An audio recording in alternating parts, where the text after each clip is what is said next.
de 10. Bien. Ahora vemos también brevemente el tema de las complicaciones del trabajo de parto. ¿Sí? Ya tuvimos todo lo que es el trabajo de parto dentro de las condiciones normales, ¿sí? Lo que es recién nacido.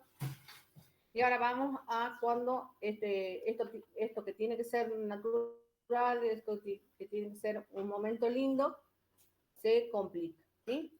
Las complicaciones del trabajo de parto. Tenemos como primera complicación la rotura prematura de membranas, ¿sí? La rotura prematura de membranas es la rotura del saqueo amniótico antes de que comience la dilatación. Las causas pueden ser placenta previa, embarazos múltiples, polipdramios. ¿Se acuerdan que era polipdramios? Es mucho líquido amniótico, ¿sí? Las causas tenemos el cerclaje cervical, que eso lo van a ver mucho allá en el hospital, es un cuello uterino insuficiente.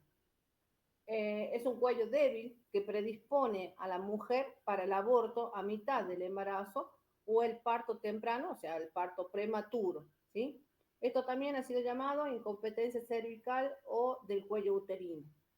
Se le realiza un cerclaje, que es un procedimiento quirúrgico que consiste en sellar el cuello del útero con suturas durante toda la etapa del embarazo, con un hilo resistente.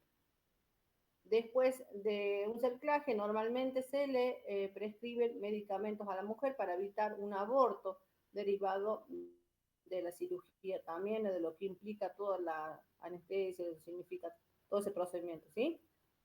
Las suturas se retiran cerca del 9º mes del embarazo o antes, si el trabajo de parto comienza para preparar el alumbramiento.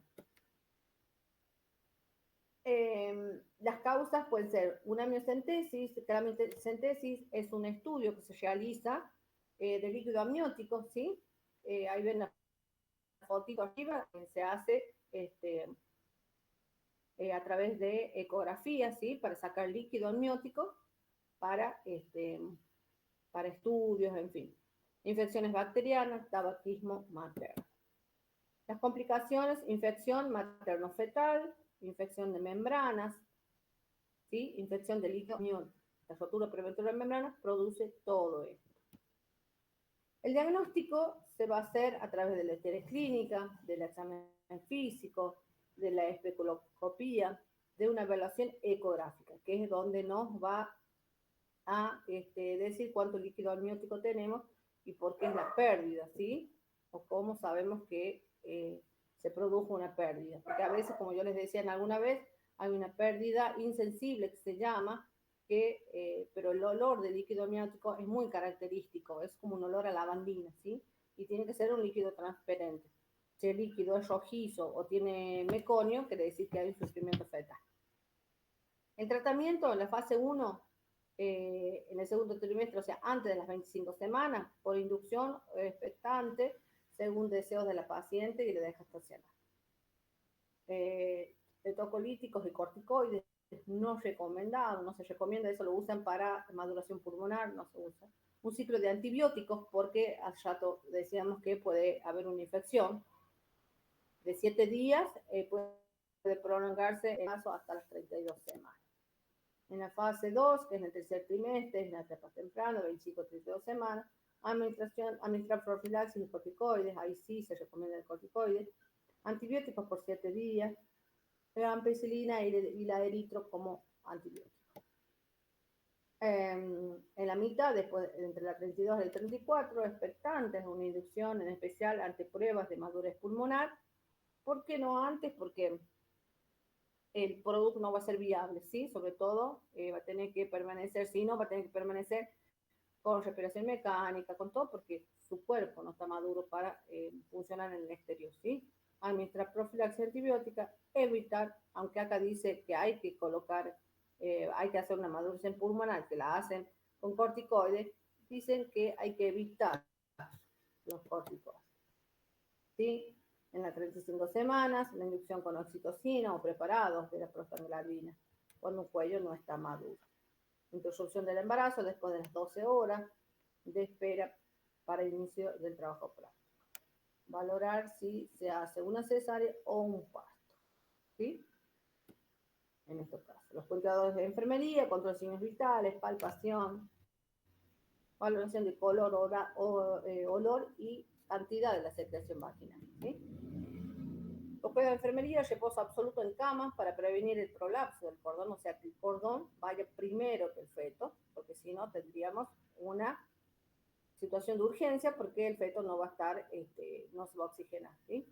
Posición de Trendelenburg, evaluación de la dinámica uterina, signos indirectos de coreano, coriocariamin, corioaminocentesis, evaluar características y registrar. Después tenemos lo que es la distocia en un trabajo parto, que también es una complicación, y esta complicación es más común de lo que uno piensa. Distocia, decimos que es un trabajo de parto difícil o anormal. Tenemos una dilatación prolongada, ¿sí? Esto ocasiona por numerosos problemas asociados a 5 factores. Dilatación disfuncional, o sea, las contracciones uterinas o pujos son ineficaces, no son suficientes para que se produzca el parto. Alteraciones de la estructura pélvica, ya lo vemos enseguida. Y de las causas fetales, esas son las causas maternas. Las causas fetales tenemos presentación inadecuada, posición, malformaciones en el feto como macrocefalia, tamaño también aumentado, y número de fetos si hubiera una multigesta. Posición materna durante la dilatación y el parto, respuesta fisiológica de la madre, o sea, las contracciones ineficaces, como decíamos hace rato. Decíamos que la distocia del parto se puede definir como la consecuencia de varias anomalías que pueden presentarse en forma aislada o en combinación, de tal manera que la interrelación entre la fuerza agonista y las antagonistas no permite la expulsión del feto, que son las fuerzas las que uno hace y las que deberían estar en el cuarto, ¿sí? El trabajo de parto disfuncional o distóxico se puede presentar por desproporción cefalopélvica. ¿Qué quiere decir desproporción cefalopélvica? Céfalo de la cabeza del feto y de la pelvis de la madre, ¿sí?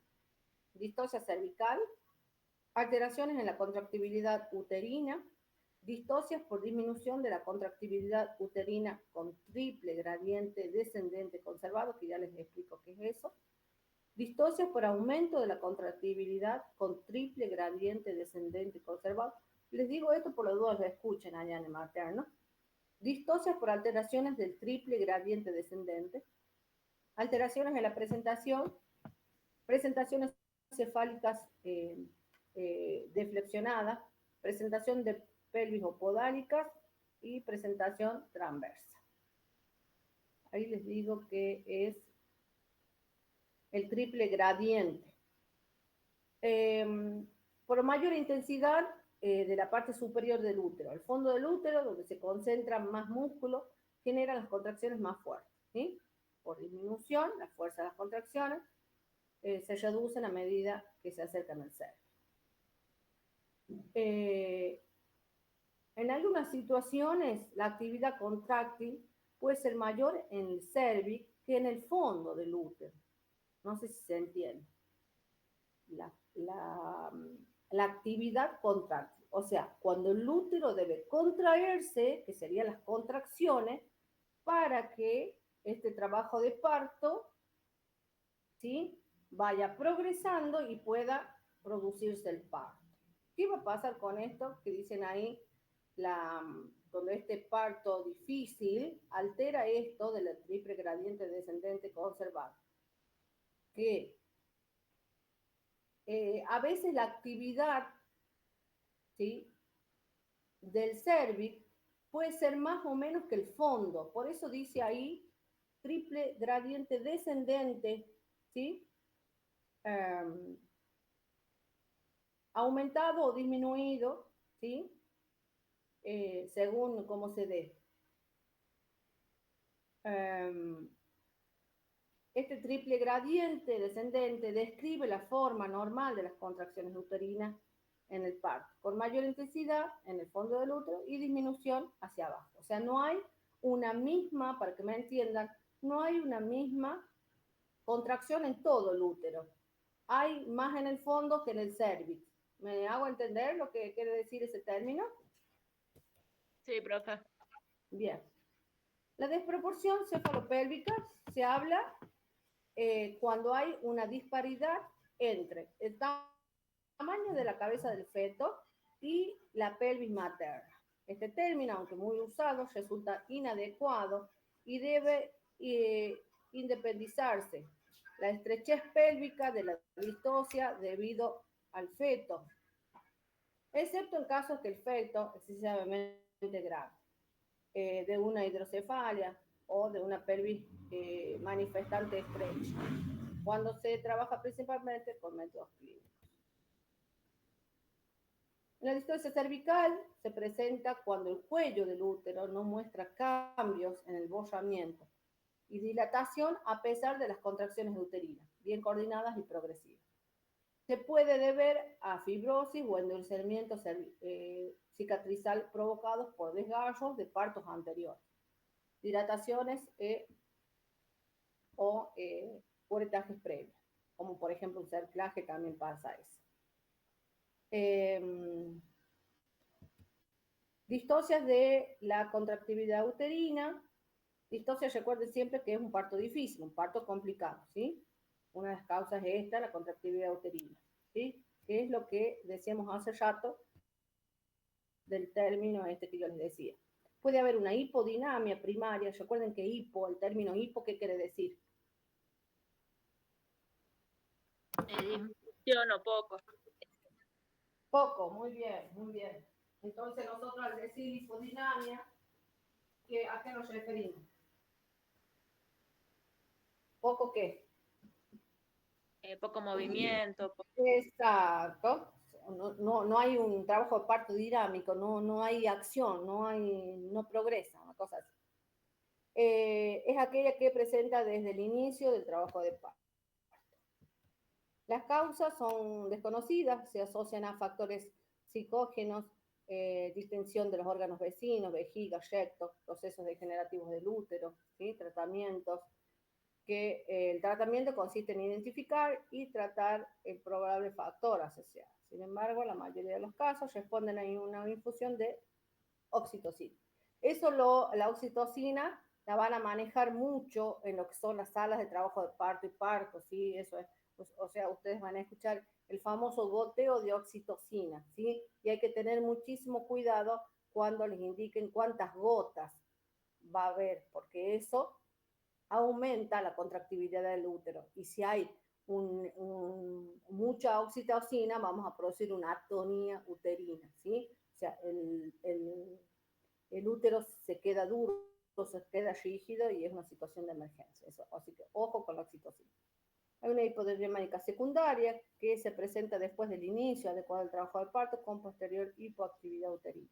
Las causas se pueden deber a cansancio muscular por la presencia de un obstáculo por debajo del segmento, como masa, rigidez del cervix, ¿sí? Presentación anormal del feto, distosia del origen pélvico. El tratamiento identifica la causa y si se encuentra un factor objetivo, se recomienda el uso de oxitocina. Las distocias por aumento de la contractibilidad con triple gradiente descendente conservado. Puede ser ocasionada por hipersistolia o taquisistolia, o sea, que es hiper, acuérdense que es mucha, ¿sí? O sea, esta contracción, o sea, hay mucha contracción, ¿sí? Para lo que el útero puede soportar, o para el mecanismo de trabajo del parto que puede soportar, ¿sí? Esta, como dice ahí, contracción uterina de mayor intensidad, los cuales pueden llevar finalmente a un aumento del tono uterino, que sería una hipertonía, pues al disminuir el intervalo entre las contracciones no se alcanza a lograr una relajación de la fibra muscular uterina hasta un tono base. Una disminución disfuncional, la presencia de contracciones uterinas anormales que no consiguen el progreso normal de la dilatación y del desbordamiento cervical. Eso sería una dilatación disfuncional. O sea, la dilatación no va en progreso como debería ser, ¿sí? Las disfunciones de las contracciones, es hipertonía o dilatación disfuncional primaria. Esto pasa en las primerizas o en las personas ansiosas, ¿sí? Las contracciones aparecen en una fase de latencia. El dolor no guarda proporción con la intensidad y no producen dilatación ni bollamiento. Las contracciones son incoordinadas y frecuentes. Ahí en esa imagen, no sé si pueden ver en la de abajo, observamos cómo el cuello del útero va hasta el bollamiento. La difusión uterina hipotónica o inercia uterina secundaria. Comienzo normal en la segunda etapa, las contracciones se debilitan y son ineficaces o se detienen, ¿sí? Van bien, bien, hasta un momento que ya no hay más contracciones, ¿sí? Entonces esto va a hacer también que este trabajo de parto sea difícil, ¿sí? El útero está blando cuando el útero tendría que estar duro, ¿sí? Por la misma contractibilidad que existe. Las causas son desproporción, pueden ser desproporción cefalopélvico, ¿sí? Agotamiento y riesgo de infección. Cuando los trabajos de parto son muy largos, produce esto, ¿sí? Ya las contracciones no saben qué hacer porque el cuerpo está cansado, ese útero está cansado, ¿sí? Y el dolor, la fatiga hace que a nivel hormonal también se produzca una alteración y así todas las hormonas que participan en el parto, ¿sí? En el trabajo de parto. Pero, por ejemplo, esta desproporción cefalopélvico es muy importante. Y cuando no sabemos esto, es cuando no hay control en el embarazo. ¿Qué quiere decir? Puede ser una pelvis chica, ¿sí? Para la proporción de la cabeza. Por eso es cefalopélvica, céfalo de cabeza y pelvis de la madre. ¿Bien? Una dilatación disfuncional puede estar provocada por pujos ineficaces, o sea, cuando la mujer siente necesidad de empujar, no es la fuerza necesaria, ¿sí? No resulta. Los esfuerzos de pujo son afectados por una gran cantidad de analgésicos que bloquean, ¿sí? El reflejo del pujo, agotamiento por falta de sueño, fatiga por la hidratación inadecuada y la poca incorporación de alimentos, posición materna en contra de la fuerza de gravedad, que es lo que hablábamos hace rato, ¿sí? Y tenemos otra de las alteraciones que sería la alteración de la estructura pélvica. Las contracturas de los diámetros pélvicos que reducen la capacidad de la pelvis pueden ser anomalías congénitas, o sea, ya nacemos con pelvis disfuncionales, desnutrición materna, neoplasia o trastornos en las vértebras. Puede haber distosia de los tejidos blandos también, ¿sí? Obstrucción del canal de parto por alguna anomalía anatómica o placenta previa, miomas, uterinos, tumores, ovarios en la vejiga, etc. Cualquier cosa que obstruya, ¿sí? Y las causas fetales pueden ser malformaciones que afectan la relación entre, como decíamos hace rato, la anomía fetal y la capacidad pélvica, el tamaño excesivo del feto, ¿sí? Que es esa regla de FP, presentaciones ya sea de nalgas, de cara, de frente o de hombro, ¿sí? También hace un parto distóxico, posiciones occipito posterior, embarazos múltiples, complicaciones como asfixias, lesiones, fracturas fetales y desgarros vaginales.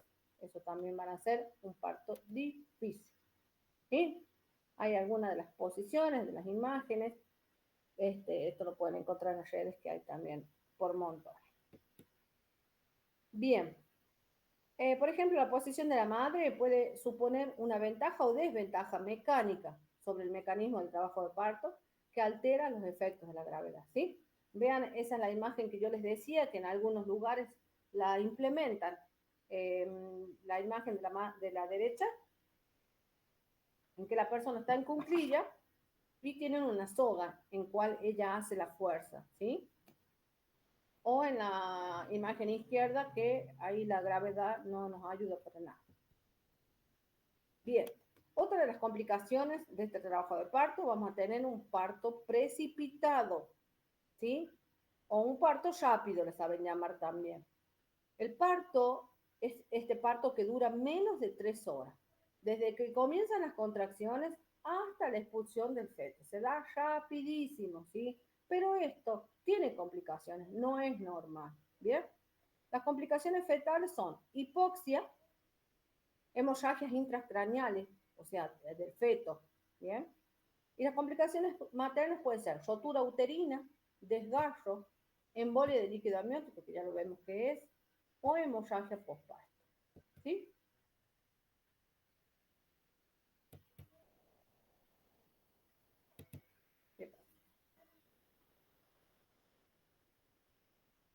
Eh,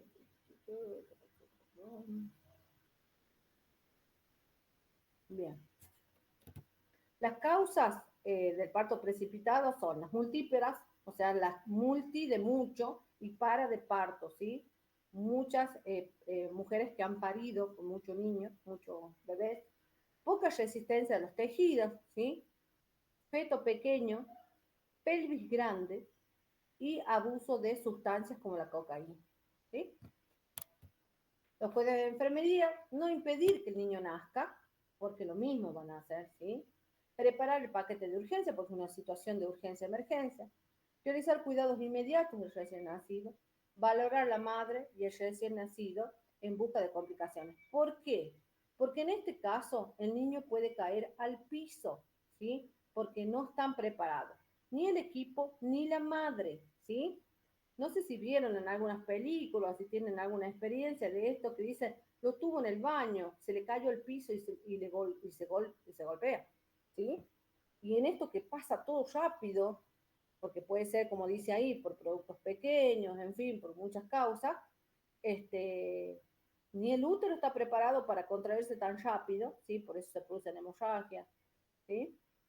Y es una situación de urgencia, ¿sí? Aparte, un feto pequeño supone otras causas, ¿bien? Sobre todo las causas, como yo les hablaba una vez, de las personas adictas, ¿sí? O de las fumadoras crónicas también nacen productos pequeños. Por eso pasan como muy rápido por el canal de parto, ¿sí? No hacen ni siquiera, como veíamos hace rato en el video, la rotación, la flexión del hombro, nada, nada. Nacen así rápido. Y en eso que pasan rápido por el canal vaginal y por la vagina, como dice ahí, una de las consecuencias es la hemorragia porque va a desgarrar. No va a haber tiempo ni siquiera de hacer una episiotomía, ¿sí? De cortar. Va a salir con todo y ahí va a lastimar a la madre, ¿sí? Bien. Otra de estos trabajos de partos complicados, difíciles, o las complicaciones, tenemos el prolapso del cordón umbilical, ¿sí? ¿A qué llamamos el prolapso del cordón umbilical? Se produce cuando el cordón aparece por debajo de la presentación del feto. No sé si pueden ver en la imagen ahí. Tenemos, cuando hacemos tacto, tenemos primero el cordón y después la cabeza.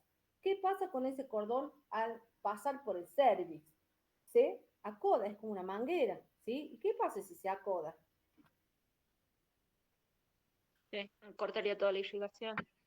Exacto, la irrigación, el oxígeno y todo lo que, la función que cumple el cordón, ¿sí? Los factores contribuyentes para que esto pase sería el cordón largo, más de 1 metro, ¿sí? Que eso supuestamente se debería poder valorar en la ecografía, ¿sí? En los controles. Presentaciones anómalas, por ejemplo, un parto podálico, falta de encajamiento, feto pequeño, rotura prematura de membranas, la multiparidad y la placenta previa. Estos pueden ser uno de los factores que contribuyen al prolapso del cordón umbilical, ¿sí? Esta imagen mucho no se ve, pero como les digo, les pueden buscar en las redes, es cómo está el cordón, que es parecida a la foto anterior, ¿sí? Los signos de que hay un prolapso del cordón umbilical puede ser bradicardia fetal, presentación del cordón después de la rotura de membrana, o sea, cuando se rompen membranas yo debo hacer el tacto vaginal, ¿sí? Y en el tacto toco cordón. Ahí estamos en graves problemas, ¿sí? Como dice ahí, palpación del cordón en la vagina. Cuando yo hago tacto, toco cordón, ahí estamos en problema. Los cuidados de enfermería sería colocarse un guante estéril, ¿sí? Urgente, es una situación de urgencia, emergencia, ¿sí? Colocarse un guante estéril y ejercer presión hacia arriba, contra la presentación para aliviar la presión del cordón. O sea, que la cabeza no me apriete en el cordón, no sé si me hago entender. Por eso me coloco un guante estéril, porque si no estaría infectando todo lo que significa el líquido amniótico, recuerden, ¿sí?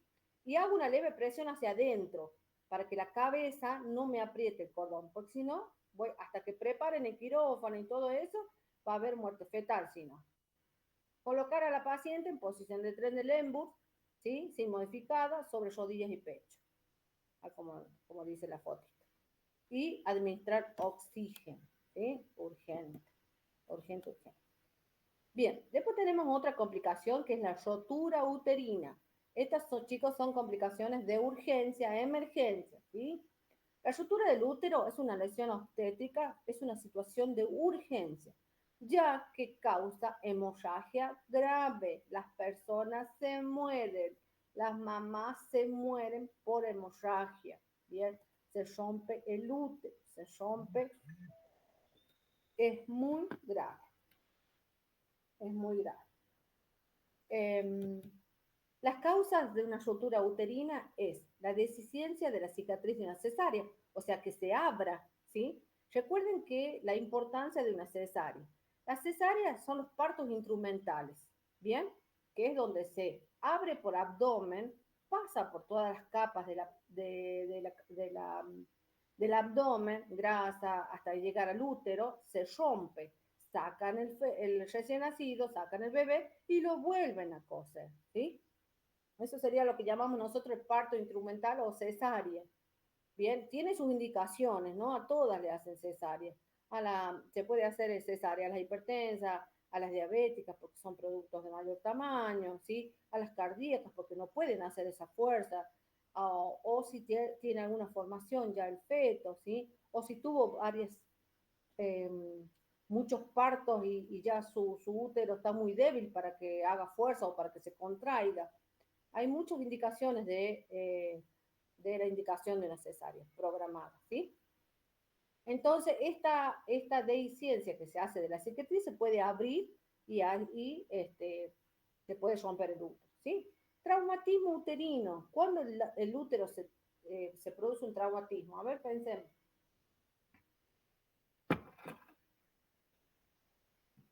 Cuando el bebé está cruzado, digamos, cuando no está encajado.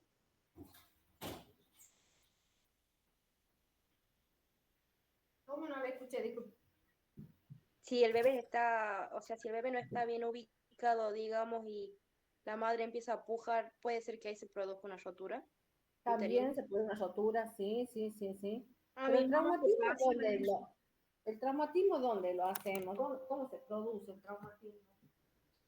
¿Cómo pasa qué cosa? Puede ser por un desgarro también. Sí. El traumatismo del útero, o sea, un golpe.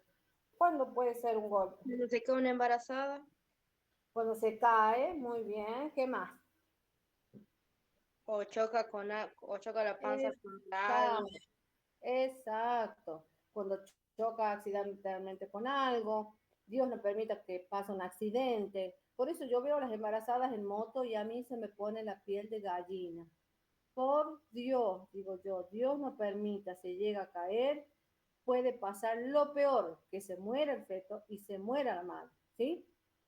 Por Dios, en un accidente de tránsito, cuando se caen comúnmente en el baño, ¿sí? O son golpeadas por algo, ¿sí? Ahí O las también, escaleras, ¿no? exacto, la típica, sí, sí, sí. Eh, bien, bien, bien, bien. Anomalías uterinas congénitas, o sea que el útero de la madre ya venga con problemas, ¿sí? Durante la dilatación y parto, ¿sí? Contracciones uterinas intensas, estimulación mala, estimulación en el parto, ¿sí? Por ejemplo, muchas veces para acelerar el parto, para que salga, se suben arriba de la madre, no sé si les pasó alguna vez a usted, pujan. Yo escuché unas versiones de que en el hospital de La Rioja, no sé cuál, a una chica le estaban haciendo eso y el bebé le salió como con una deformidad en la cabeza. Sí, Dicen sí, que fue porque ahí, por eso. ajá, porque empujan, Claro, empujan dice que mucho el y sale bebé con era todo. bastante. requisito, digamos, para que la chica lo tenga por parto natural y no le quisieran hacer cesárea. Y Exacto. bueno, hubo esa complicación. Bueno, en realidad a mi mamá le pasó algo así porque ella no podía, ella tenía fecha para eh, un día, por ejemplo, y mi mamá le dijo que no a la doctora porque ella no llega a término. Todos los embarazos los tiene un mes antes por ella, por Claro, problemas de ella, digamos. Y la doctora le hizo casi pasar el parto. claro, Así que sí, mi hermano nació asfixiado y claro, tuvo 2 semanas internado por ese problema. sí, sí, sí, sí. Otra de las cosas que se hace cuando se sumen arriba de la panza para que sea rápido el parto es involución del útero, o sea, el fondo del útero se va al cervix. Eso también es una situación de urgencia. ¿Sí? Bien, bien, bien, bien. Ah, ¿qué pasó acá? Bien. Eh, la clasificación tenemos rotura uterina completa, se extiende por toda la pared del útero hasta la cavidad peritoneal. Dolor súbito intenso, sus contracciones cesan, hay signo de shock. Rotura uterina incompleta es una deficiencia parcial, ¿sí? Como decíamos hace rato, por así que te dice la cesárea, puede ser indolora. Apoyos de enfermería, valoración durante el parto, después del parto valorar la búsqueda de hemorragia y valorar signos de shock de hemorragia. Bien, otra complicación tenemos, que esto es una situación también grave, que es la embolia de líquido amniótico. Es cuando el líquido amniótico que contiene vernis, lanugo, células epiteliales, meconio, ¿sí? Entran en la circulación materna y obstruyen los vasos pulmonares. Esto es gravísimo. Tenemos dificultad para respirar y un colapso circulatorio, ¿sí? Porque donde debe haber sangre, hay, como dice ahí, vernis, lanugo, células epiteliales y meconio. Hay, contamina la sangre y es una situación de urgencia, ¿sí? ¿Saben lo que es el vernix?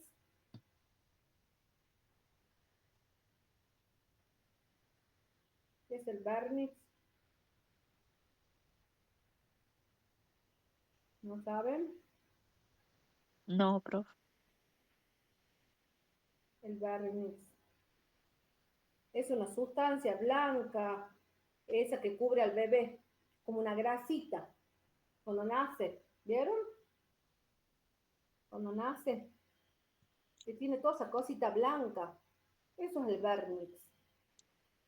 Y el lanugo es como toda esa vellosidad que cubre al recién nacido. Y esa vellosidad se cae antes de nacer, o muchos no se les cae todo. Está dentro del proceso de protección de la piel dentro del útero. El vernix y el lanugo. Eso también lo van a ver allá en el mater. Bien, el líquido penetra en cualquier momento en que se produzca el desgarro del saco amniótico, acompañada por la presión intrauterina.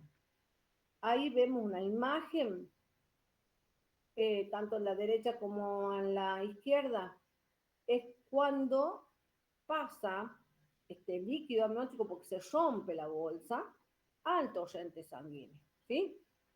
Es la única forma este, que va a pasar este líquido amniótico al torrente, al vaso sanguíneo, ¿sí?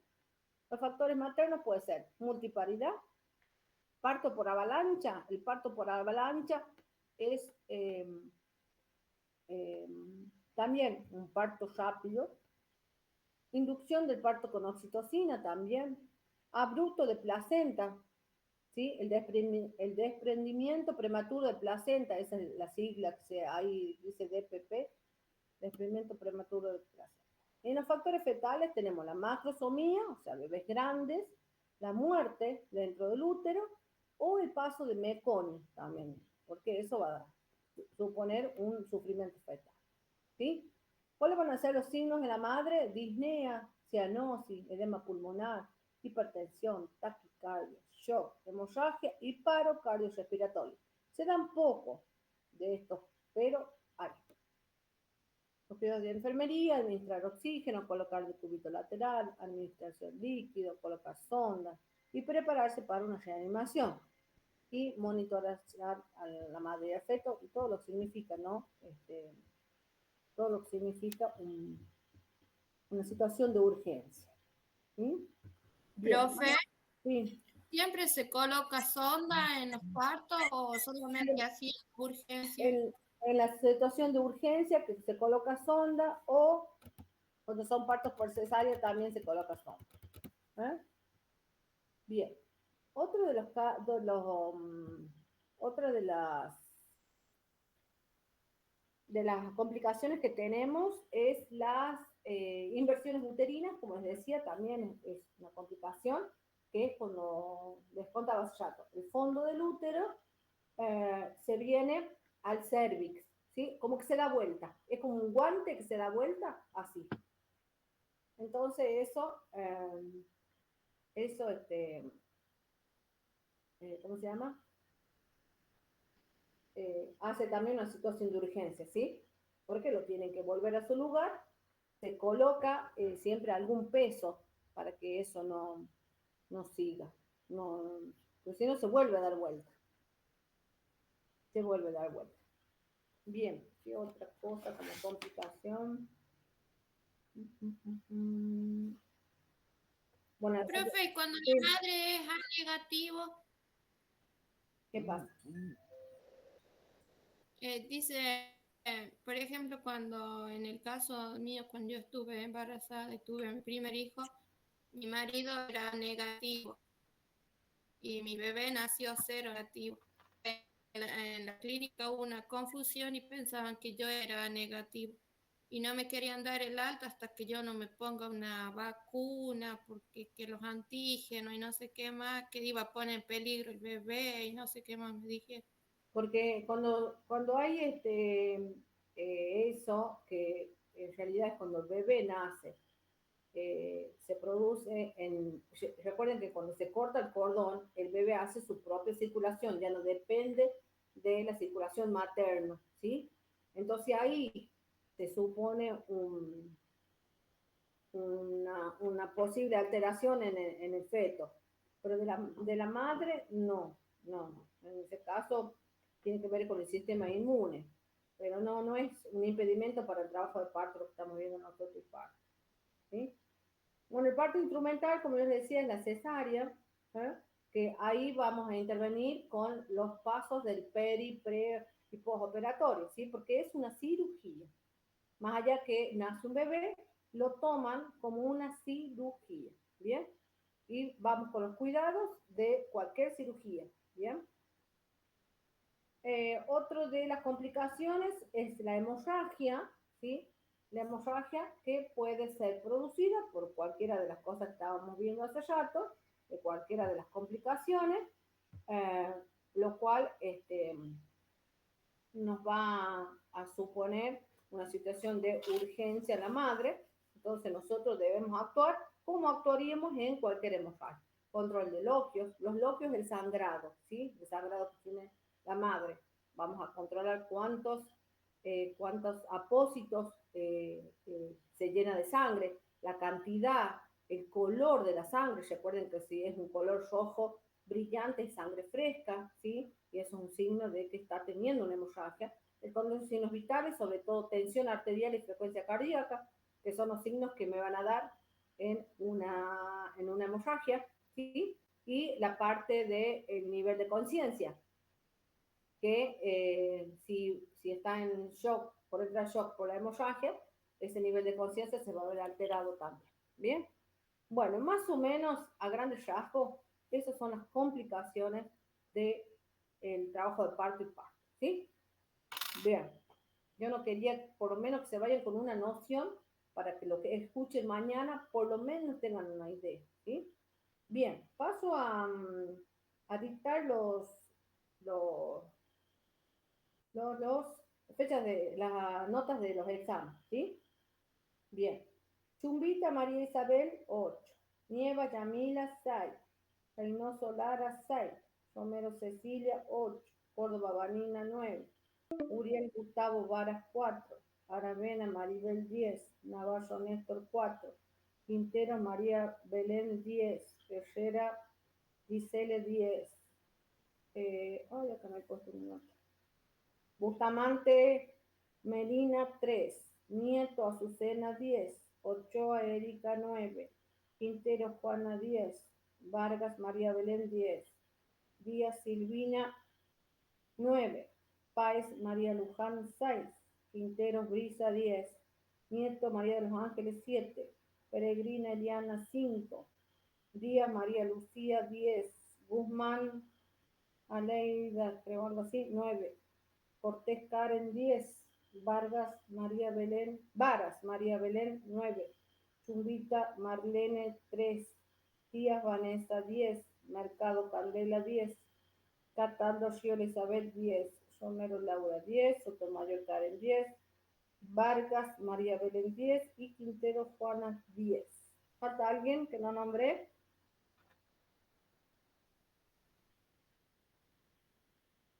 ¿No?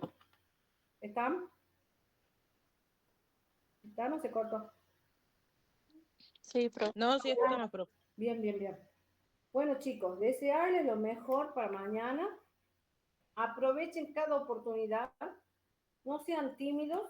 Mañana van a encontrar mucha gente en el hospital, muchos practicantes, muchos rotantes.